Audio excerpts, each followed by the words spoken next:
Gary, you've been in the job 10 days now. Is it any? Really? Yeah. Is it any different to sort of actually how you thought it would be?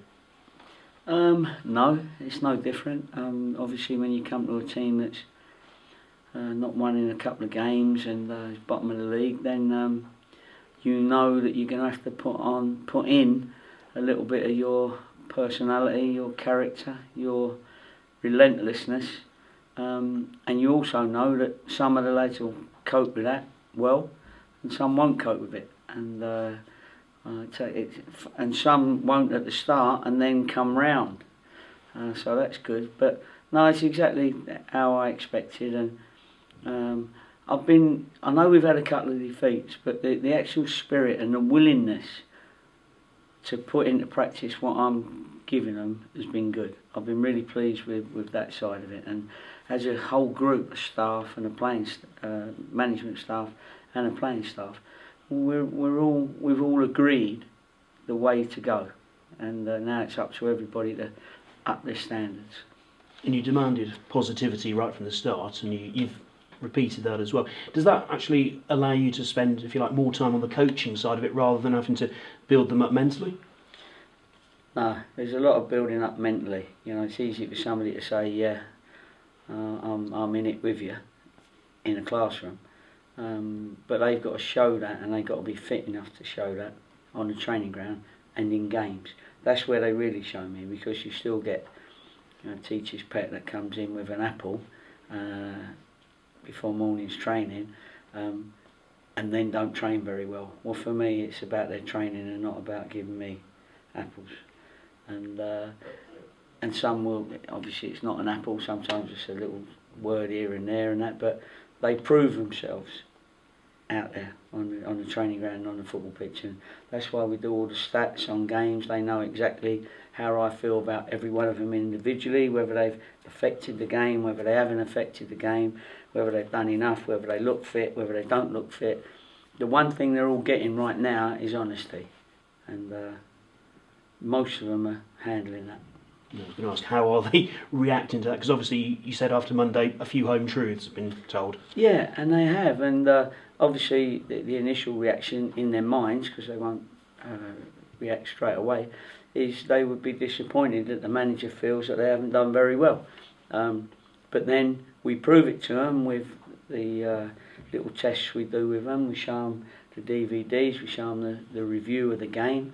I show them my comments on the game, and I make them say what they felt happened, what went well, what didn't go so well, and in the end everybody agrees that this is how it went. So long as I'm honest and they're honest, and I'm telling them that no individual will get ridiculed publicly, but expect to be picked out if you're not doing enough in private.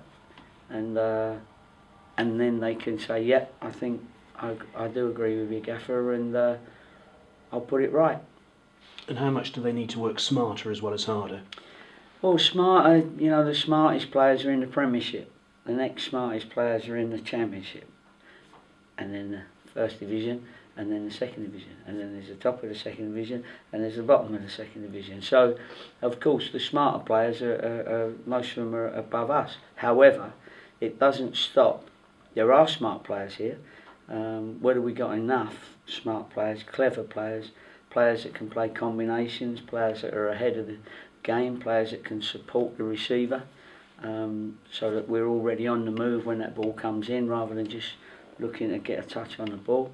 I'm hoping there's enough smart players that if I put it together and we get a little bit of organisation in our play, that we could be a threat. I think we've been a threat in the last couple of games, without taking our chances and without putting our shooting boots on, as in the confidence of that, is mentality as well. So that's what we've got to try and build up.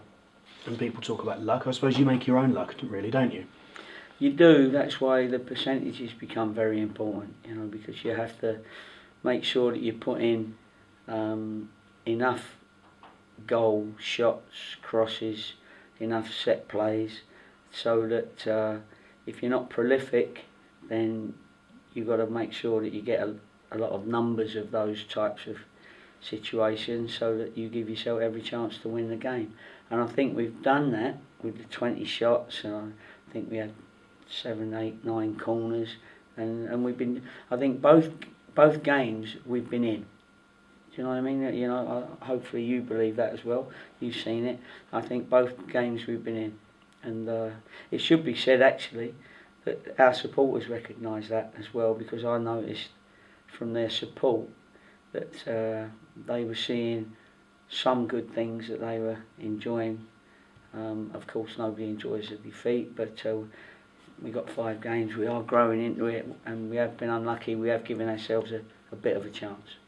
Wycombe obviously flying high, but they've lost their last 2. Is there a chance there that you'll catch them on a nervy day? Hope so. There's every chance at this level that you catch another team on a nervy day, but they're consistent enough to be in the promotion places. They've got a very good work rate. I know Gareth Ainsworth well. I was his assistant manager and manager at Cambridge when he was a player, and he was probably the bravest right winger I'd ever worked with, and he really was. And he was a lot better player than he is pop star. You won't like me saying that, but he was a good player, and he gave everything. And so I'm sure he's passed that on. Well, he has passed that on to his team. So there's a real big work rate, and you're going to have to match that, and then play the game, because we're hoping that there's not a great deal of difference, other than little bits and pieces in the game. Will Packwood obviously went off with his hamstring. What's the prognosis been? Well, he was showing his competitive qualities. He was gutted, absolutely gutted, and he's been ringing a physio every day saying, he's. I think he's going to be three weeks. Will says he'll be back in 2, so don't forget him. And he's genuinely gutted, but he genuinely wants to get back quick to come back and try and help, even if it's the last game, the last 2 games, whatever it is. And he's a good lad, and he's one of those that you've got to keep an eye on for the future if the club sort of needs to bring a competitive spirit like he is back into the club. And I suppose looking to replace him, you've got options. Jack obviously came on Monday, and Pablo to come back into the mix, and Matt Taylor as well. So plenty of options for you. Yeah, there's 3 centre halves there, and we're putting on a session today and tomorrow where I'll see exactly where those lads are in their fitness, in their mental states. We had a big run yesterday, and that showed some that were still a little bit behind in their endurance fitness. So I now know that, and I'll pick Troy sort of picks himself at the moment for the simple reason he's been one of our consistent players since I've been here over the last 2 games. So it's anyone from 3 after that. And Manny obviously took a bit of a knock. How's he? Yeah, he's fine. He didn't take a knock. It was cramp, and we've talked about that as well, because that's a fitness level. You don't want players that all of a sudden have done well for 70 minutes and then 80 minutes and then have to come off when you need them most. So we need to up his regime a little bit. But I thought mentally he works hard, physically he works hard, and he was a threat on the day.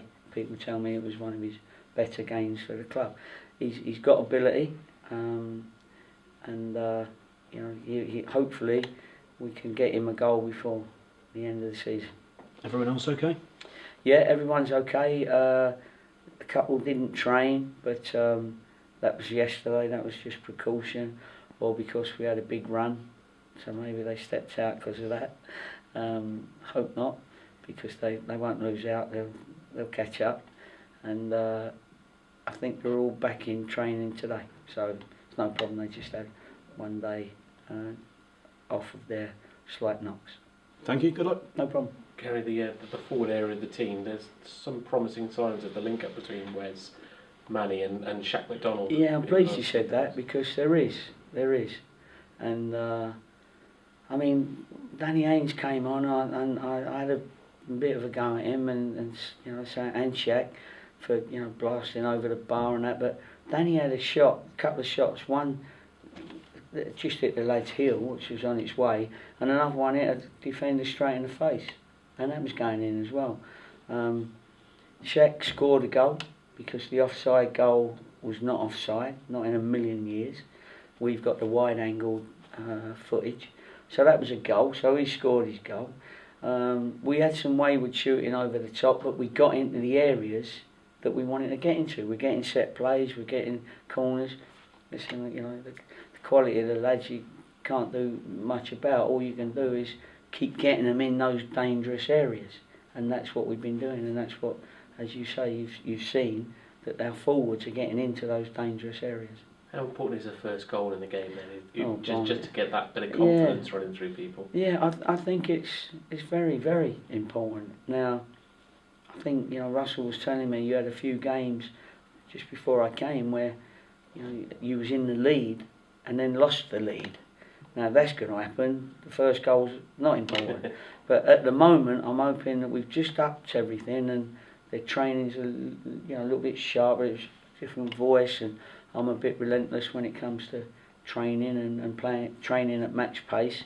So hopefully that little teeny bit more fitness will take them a little bit longer into the game. So therefore the first goal's more important because hopefully we can last longer before we give a goal away. What was the view of the players on Tuesday morning when they came back in and sort of got to terms with what had happened on Monday, not just with the Cheltenham results but with the other results and that sort of missed opportunity? Yeah, well, I mean, I'll be honest with everybody, yourselves and your 3 listeners that you got. But the first day I thought, for my first game and the first reaction, I was happy with. I wasn't happy with the result, of course, but I was happy with what I saw, people trying to do what we was doing. Against the game we just had against Stevenage, I was a little bit disappointed with. That's why I got into a few, and I've been here long enough at that point to be able to get into them because I knew their characters. I've watched them in the gym, I've watched them in the dining hall, I've watched them in the car park, I've watched them on the training ground. So I can say, well, actually, this is happening to you because of this. This is happening to you because of this, etc., etc. So I did get into them a little bit, but I'm really pleased they recover very quickly. I described it a little bit as they're all my sons. That all started when my son played with me, and they used to say, "How do you handle playing? Working with your son?" And I used to say, "I treat them all like my sons," and that was the way out of that one. And that's what I've done through my career. And I described it as if I ever go at you, it's a little bit like your little boy runs out in the middle of the road or just about to, and you grab him and you give him a little slap. You're allowed to say that nowadays, but anyway, you give him a little slap on the leg, say, you mustn't run out you still love him, but you give him that little slap just to remind him that's, and then you've got to remember that as a dad and as a coach, you've also got to teach him the highway code first. And then once you've done that, then you can maybe give him a little clip a little bit harder if he does it again. At least you've taught him. So it's very similar to the players. And the players' reactions, I think they know that I'm on their side. And I'm actually trying to help their careers and build not only our reputation as a group, but their own personal reputations. And that's what I think they've started realising, that